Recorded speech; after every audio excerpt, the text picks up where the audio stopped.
Merci Yann Brossard. Merci beaucoup d'avoir accepté notre invitation et de nous accompagner pendant cette première demi-heure. Vous êtes élu de Paris, membre du groupe communiste, porte-parole du Parti communiste français. On va évidemment revenir sur ce qui se passe à gauche. Les négociations semblent compliquées. On l'a entendu, Olivier Faure qui parle maintenant d'un non plutôt en début de semaine prochaine. Vous avez été surpris par votre victoire et au final, vous n'étiez pas si préparé que ça ?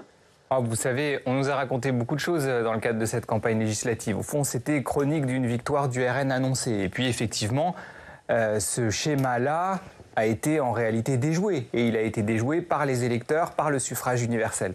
On nous a dit que nous ne serions pas capables de nous mettre d'accord sur un programme. Nous avons conclu un programme en 24 heures. On nous a dit que nous ne serions pas capables d'en présenter le financement. Nous l'avons fait en moins d'une semaine. Et donc je suis convaincu que dans les heures et les jours qui viennent, nous allons présenter un Premier ministre et puis, par ailleurs, une équipe capable de gouverner ce pays. En tout cas, ce qui est sûr, c'est que chacune et chacun doit entendre le verdict des urnes. J'entendais votre reportage tout à l'heure. Je vois bien qu'un certain nombre de gens manœuvrent en faisant comme si les Français n'avaient pas voté. Les Français ont voté et c'est notre bloc, celui du Nouveau Front Populaire, qui est arrivé en tête. Et donc c'est à nous qu'il revient de gouverner. Qui manœuvre ? Je pense qu'il y a, du côté du président de la République, du côté de ses amis, la volonté de continuer comme avant. Sauf que la réalité, c'est que les Français ont dit stop. Les Français ont décidé qu'il était temps de passer à autre chose. Ils ont tourné la page. Et quand on a été sorti par la grande porte démocratique, on ne rentre pas par la fenêtre. Mais est-ce que s'il maintient Gabriel Attal, c'est pas parce que vous avez du mal à trouver un nom ? Mais qu'il y ait une période d'intérim. Quelle est la solution là ? Qu'il y ait une période d'intérim. Cela ne choque personne, mais un intérim, ça reste un intérim. Et donc ça ne peut pas s'ancrer dans la durée. Donc nous allons évidemment travailler, faire des propositions très précises. Je n'ai aucun doute sur le fait que nous y arrivions, parce que nous le devons aux électrices et aux électeurs qui, une fois de plus, ont fait un choix, celui de placer notre bloc contre toute attente et contre tous les pronostics en tête des votes. Donc c'est à nous qu'il revient de gouverner de manière apaisée, de manière rassembleuse, parce qu'il y a un rapport de force à l'Assemblée nationale dont il faut tenir compte, mais de gouverner. Où en sont les négociations aujourd'hui entre les forces de gauche ? Il y avait une réunion hier en fin d'après-midi. Qu'est-ce qu'elle a donné ? Elle continue à se dérouler et il ne me revient pas de révéler en direct ce qui se raconte, si on veut que ça ne dure pas trop longtemps d'ailleurs. Il vaut mieux que les choses se fassent de façon discrète, parce que c'est comme ça que ça se passe en général. Mais j'ai bon espoir que nous y arrivions, une fois de plus, parce que nous le devons aux Français. Il faut voir l'état dans lequel se trouve notre pays, l'état de fragilisation, de fracturation. Et donc c'est à nous maintenant qu'il revient de penser les plaies de ce pays qui va mal. De quel parti de gauche doit être issu le Premier ministre, selon vous ? Ça fait partie de la discussion. Il y a aujourd'hui, au sein du Nouveau Front Populaire, des forces qui sont relativement équilibrées. Nous allons travailler et sur la base de ce travail, soit une solution se dégage au consensus. Si ce n'est pas le cas, il faudra consulter les députés de la majorité. Mais enfin, je n'ai pas de doute sur le fait que tout cela fonctionne. Mais quand vous entendez hier matin Mathilde Panot qui dit que Jean-Luc Mélenchon n'est absolument pas disqualifié, quand vous entendez Jean-Luc Mélenchon lui-même hier soir qui dit qu'il reste dans la course, qu'est-ce que vous en dites, vous ? Est-ce qu'il peut encore être dans cette course ? D'abord, je ne reproche à personne d'avoir de l'ambition. Il est parfaitement normal que les insoumis considèrent que le Premier ministre doivent venir de leur rang. Ils le font. Ils font cette proposition, il reste que nous sommes une coalition. Mon avis par ailleurs, c'est que dans un pays, une fois de plus, qui est très fragmenté, très fracturé, nous avons besoin impérativement d'apaiser le pays. Et donc il faut un premier ou une première ministre qui soit à même d'apaiser le pays, qui soit à même aussi de discuter avec d'autres forces politiques de telle sorte que les propositions que nous faisons soient susceptibles d'être votées à l'Assemblée nationale. Donc pas un insoumis, parce que vous entendez, le camp présidentiel, ils excluent les insoumis de toute coalition. Ils n'ont pas de droit de veto sur les propositions que nous faisons. Mon avis personnel, celui que porte aussi le Parti communiste, c'est que nous avons besoin de cet apaisement. Et donc il faut trouver un Premier ministre ou une première ministre qui a ce profil-là. Nous aurons besoin d'une majorité de dialogue, d'une majorité à la fois très déterminée à appliquer un programme de rupture, parce qu'il n'est pas question de continuer comme avant, l'augmentation des salaires, du pouvoir d'achat, l'abrogation de la réforme des retraites, le retour du service public, l'hôpital, l'école, la police, la justice, un programme de rupture. Mais si nous voulons que ce programme de rupture soit adopté à l'Assemblée nationale, il y a besoin d'être dans une posture de dialogue et d'échange. Ça veut dire que vous dialoguez avec d'autres personnes que les forces de gauche. Est-ce que dans le gouvernement, il doit y avoir d'autres personnes que les personnes qui représentent vos 4 ou 5 partis si on compte placer ? Ce qui est absolument certain, c'est que le socle sur lequel le gouvernement doit se construire, c'est le Nouveau Front Populaire. Et d'ailleurs, Le Nouveau Front Populaire, ce sont bien sûr des forces politiques. Le Parti Socialiste, le Parti Communiste, les écologistes, les Insoumis, ce sont aussi des syndicats et des associations. Et moi, ce que je souhaite profondément, c'est que nous ayons demain un gouvernement qui soit à l'image de cette volonté de rassembler des forces politiques, mais aussi des personnalités issues de la société civile. Mais au-delà de la gauche ou pas ? On n'en est pas là. En tout cas, je le redis, des syndicalistes, des associatifs, parce que ce sont eux aussi qui ont fait la force du Nouveau Front Populaire et qui lui ont permis de gagner ces élections législatives. Avec moins de 200 députés, est-ce que vous serez en mesure d'appliquer les mesures dont vous nous avez parlé ? Vous savez, je prendrai un exemple très concret.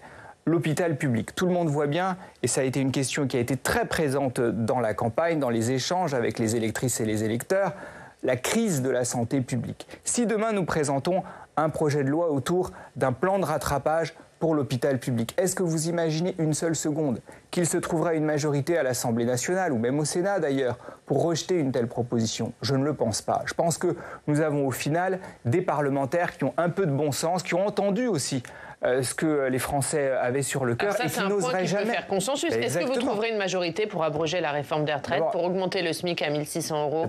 Il y a un certain nombre pour augmenter de 10% le point d'indice des fonctionnaires? D'abord, c'est une nécessité absolue. Et par ailleurs, un certain nombre de mesures dont vous parlez, je pense par exemple à l'augmentation du SMIC, ne passent pas par la loi, elles passent par un décret. De fait, ça a toujours été le cas et donc il n'y a pas de raison qu'il en soit autrement. Donc ça, le décret, ce sera voté ? Je le souhaite ardemment, parce que les Français, ceux qui travaillent, ceux qui sont au SMIC, un peu au-dessus du SMIC, n'arrivent pas aujourd'hui à vivre dignement de leur travail. Et c'est l'une des grandes revendications qu'on a entendues pendant toute la campagne. On ne peut pas vivre de notre travail. On travaille dur et on ne s'en sort pas. On n'arrive pas à boucler nos fins de mois. Redonner un peu d'air aux Français, redonner du pouvoir d'achat, aussi pour relancer la machine économique. Parce que quand vous augmentez le SMIC, derrière, le smicard, il ne met pas son argent en bourse, il le consomme. Et donc, ça entretient la relance de l'activité économique. Donc, bien sûr, nous avons ce besoin impératif et la nécessité de répondre à l'urgence sociale. Mais vous comptez gouverner par décret et par 49.3 ? Non, mais par décret, ça arrive parce que ça fait partie du fonctionnement démocratique. Par 49.3, non.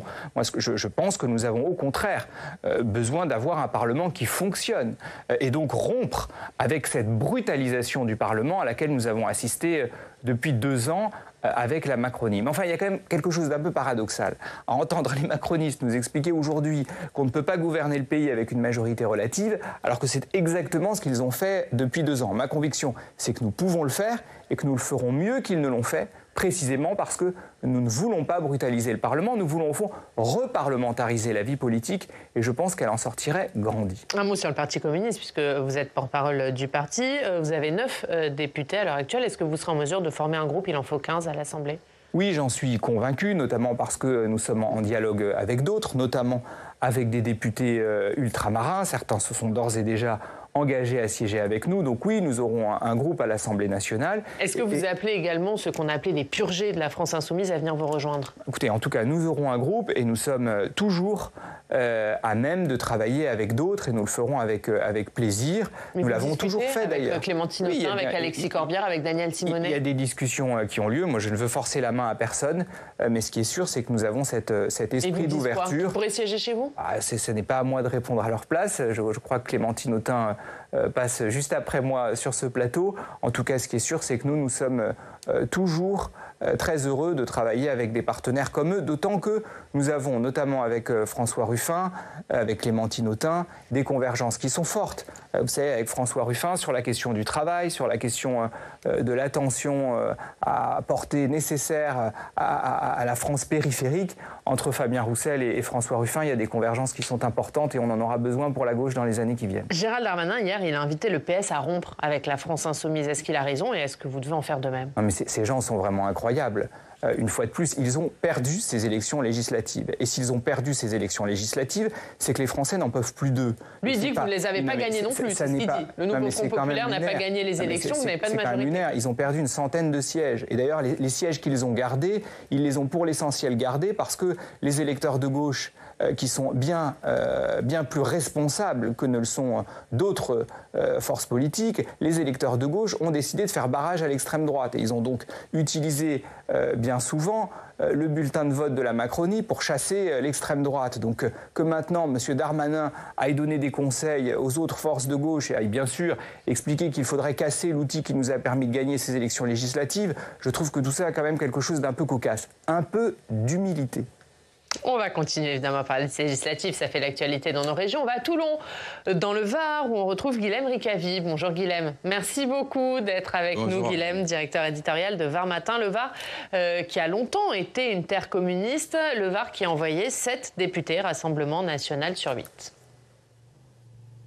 Oui, effectivement, ces 2 tours d'élections législatives de 2024 n'ont pas changé du tout la physionomie de ce qu'avaient livré les urnes en 2022, puisque 7 circonscriptions sur 8 du Var restent aux mains du Rassemblement national. La seule qui n'est pas aux mains du parti de Jordan Bardella, eh bien, c'est la première circonscription du Var, c'est du côté de Toulon, et c'est toujours Yannick Chenevard, ancien LR devenu majorité présidentielle, qui garde la main. Dès le premier tour, 5 élus Rassemblement national ont été élus et donc on a voté dimanche pour les 3 dernières circonscriptions, dont celle de Yannick Chenevard. Donc pas de changement ici de la physionomie des députés varois qui représenteront le département à l'Assemblée. Guilhem, vous avez une question pour Yann Brossat ?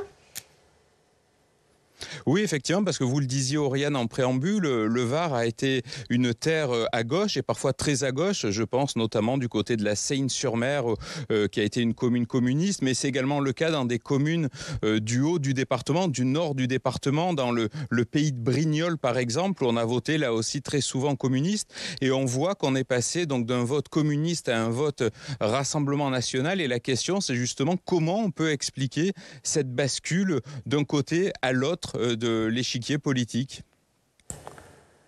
D'abord, ce que vous dites est vrai. Simplement, dans le Var, me semble-t-il, la poussée de l'extrême droite, elle date d'il y a longtemps. Enfin, moi, je me souviens, j'étais adolescent, je crois, quand Toulon est passé dans l'escarcelle de l'extrême droite. Donc, il y a une poussée de l'extrême droite qui dure depuis maintenant plusieurs décennies. Pour ce qui nous concerne, nous, le Parti communiste, mais je dirais la gauche de manière générale, les résultats que nous avons enregistrés aux élections législatives sont très bons globalement. Dans les grandes métropoles, ils sont moins bons dans ce qu'on appelle la France périphérique, dans les campagnes, dans les territoires périurbains. Les territoires dont vous parlez, je pense à Brignoles par exemple, c'est l'exemple même de ce que je viens d'évoquer. Donc ça doit nous interroger, nous. Parce que si nous souhaitons que demain, la gauche ait par exemple une majorité absolue à l'Assemblée nationale, il va falloir qu'elle parte à la reconquête des campagnes. C'est un peu aussi d'ailleurs ce que François Ruffin a dit ces dernières semaines. Moi, je pense que nous avons du travail, notamment sur des questions que nous n'abordons pas suffisamment, sur la question de la sécurité, sur la question de la dignité au travail.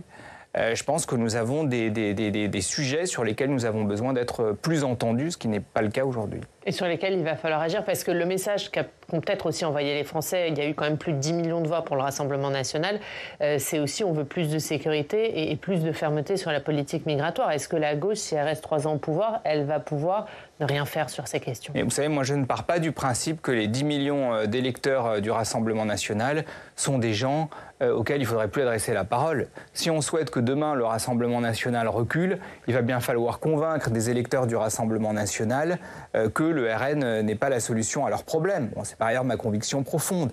D'ailleurs, on a vu au fur et à mesure de la campagne que le Rassemblement national renonçait à la quasi-totalité de ses promesses sociales et que sur l'autel de leur accord avec Éric Ciotti, ils ont renoncé, par exemple, à la retraite à 60 ans pour laquelle ils s'étaient engagés. Donc, au final, bien sûr qu'il faut s'adresser à tous les électeurs, y compris aux électeurs du Rassemblement national, précisément parce que leur parti représente une imposture sociale. Je pense d'ailleurs que certains s'en sont un peu rendus compte au cours de cette campagne et nous devons continuer à mener ce travail. Pour prolonger la question de Guilhem, il y a eu des défaites symboliques pour le Parti communiste, celle de Fabien Roussel dans le nord, de Sébastien Jumel en Seine-Maritime, de Pierre Dharréville dans les Bouches-du-Rhône. C'est une zone que Guilhem connaît bien. Martigues, Fos-sur-Mer, ce sont des zones ouvrières. Vous parliez tout à l'heure du vote des campagnes, mais est-ce que vous n'avez pas aussi perdu ce vote des ouvriers? Aujourd'hui, le Parti communiste n'est plus une réponse pour eux, c'est le Rassemblement national. Mais une fois de plus, c'est un problème qui se pose à toute la gauche. Vous prenez la circonscription de Fabien Roussel, dans le bassin minier aujourd'hui, dans le Nord, dans le Pas-de-Calais, dans cette zone-là, vous n'avez pas une seule circonscription de gauche. Pas une, pas plus pour la France insoumise que pour le Parti communiste, pour les Verts ou pour les socialistes. Vous n'avez que des circonscriptions du Rassemblement national.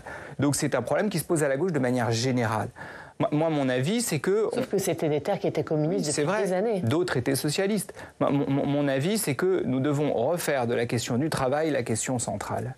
La question du travail. Fabien Roussel a essayé de le faire d'ailleurs. Mais pour moi, c'est la question qui doit être au cœur de tout. La dignité au travail, la rémunération du travail, la possibilité de s'épanouir au travail, le sens du travail. Pour moi, ça doit être le cœur de ce que nous disons, parce que c'est ce qui permettra d'unir une majorité de Français autour d'un enjeu de progrès. En tout cas, c'est ça que nous devons faire. Merci Guilhem, on regarde la une de Var Matin, question simple, efficace. Qui c'est à la une de votre journal? Merci Guilhem, bonne journée sous le soleil varois, vous avez bien de la chance. Et on va tout de suite parler des législatives du côté de Paris, des résultats qui pourraient bien rebattre les cartes pour les municipales de 2026. On voit ça avec Quentin Calmet.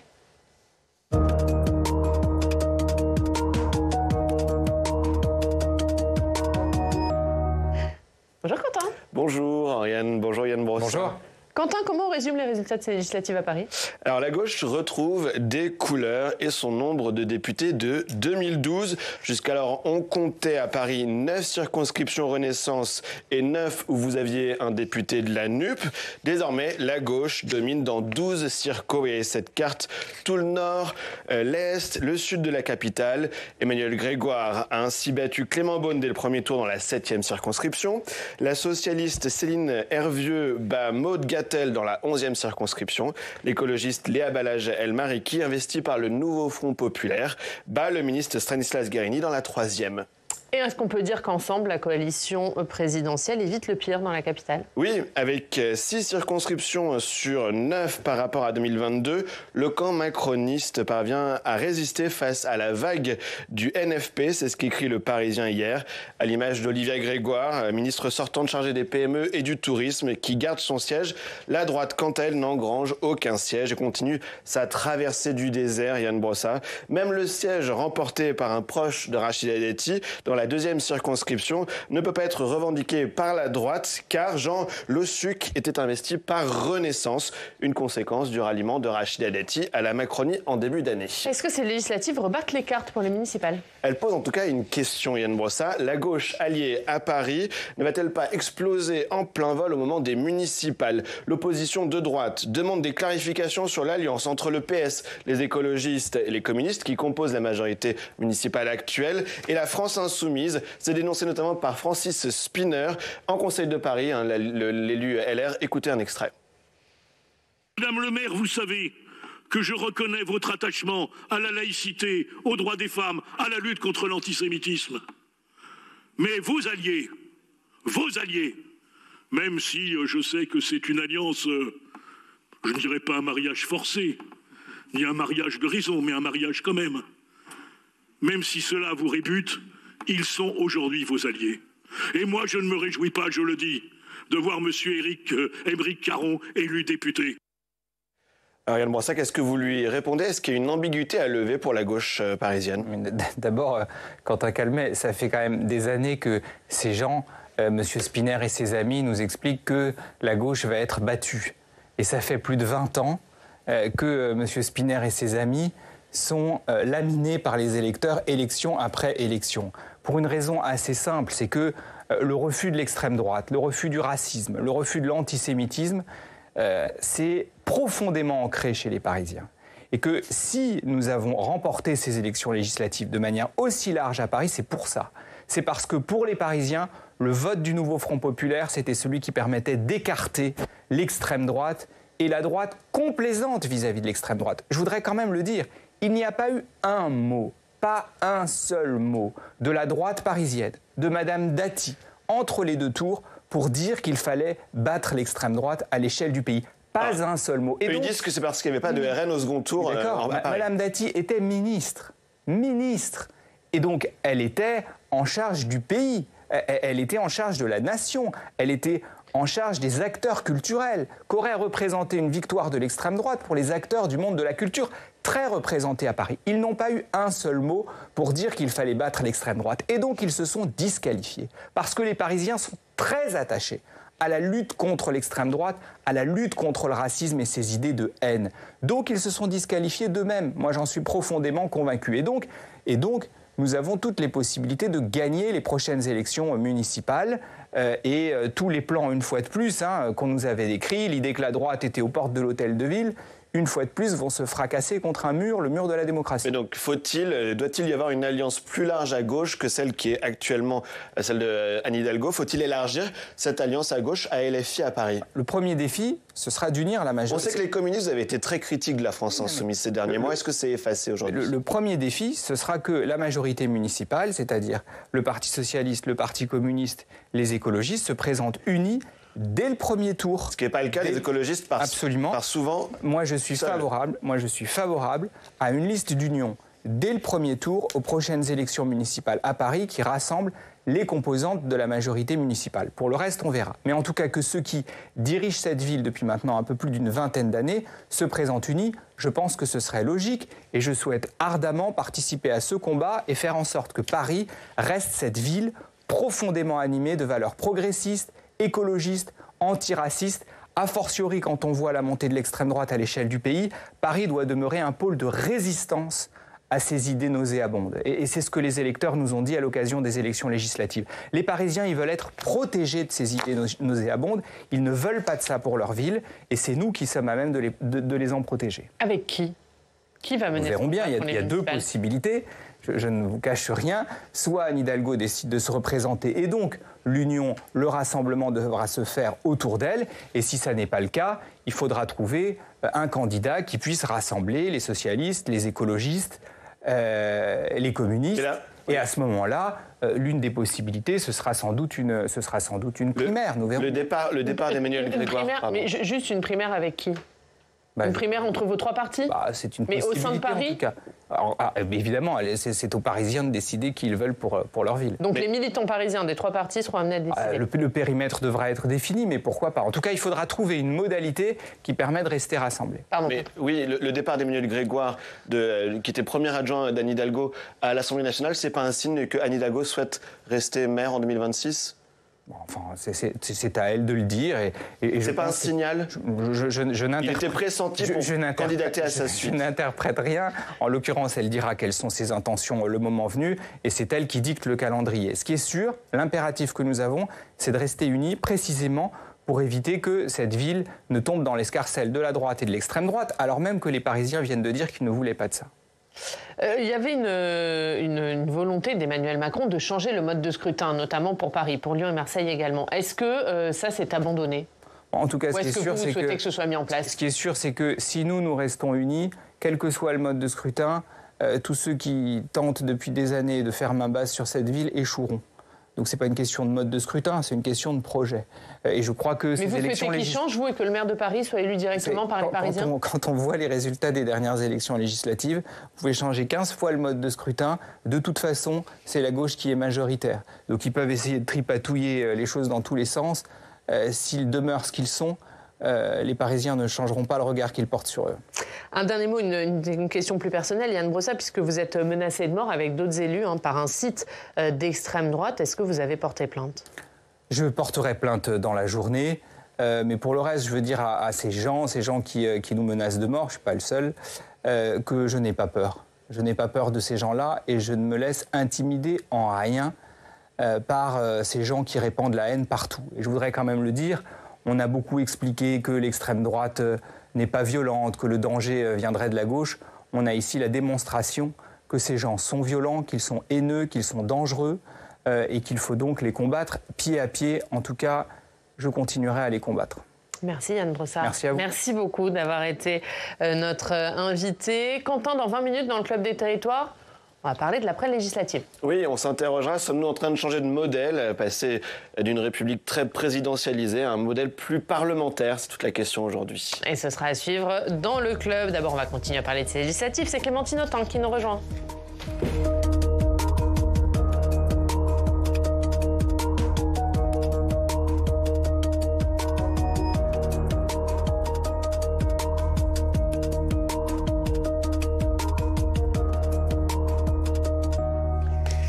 Notre invitée politique ce matin, c'est Clémentine Autain. Bonjour. Bonjour. Merci beaucoup d'être avec nous, députée Nouveau Front Populaire de la Seine-Saint-Denis. On est ensemble pendant 20 minutes pour une interview en partenariat avec la presse régionale, représentée par Stéphane Vernet de Ouest-France. Bonjour Stéphane. Bonjour Oriane, Clémentine Autain, bonjour. Bonjour.